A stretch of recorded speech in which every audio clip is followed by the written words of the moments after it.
სარი შოთანიშნიანიძის ლექსი.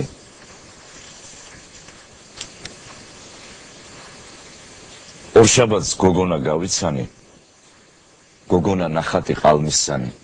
მისი ღიმილი და დალალები სამშაბათს გამიხდა საფიცარი.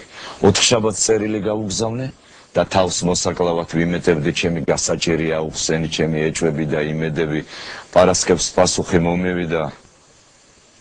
ვაიმე ბედო უკეთურო დაბერებულ ხარო გნოლივითა ცოლშვილს მიხედე უბედურო. თეთრად გავათენე პარასკევი ფიქსში გავატარე შაბათ-კვირე თავმოჭრილი ვარ თქო დავასკვენი ხო და თავის მოკლაც დავაპირე გათენდა მეორე ორშაბათი ისევ შემეფეთა ეს უღმერთო ელვამ დამი არა კოჭებამდე დილამშვიდობისას გისურვებთო. მე ახლა თავის მომგვლელი ვარ უნდა სხვანაირად ვძლიო სვებეთს მე ვიცი რაც ხაო ხერი ვარ ლექსებს დავწერ და ვიოცნებებ ღმერთია ჩემი მწყალობელი მე კი ამ უღმერთოს მკალობ.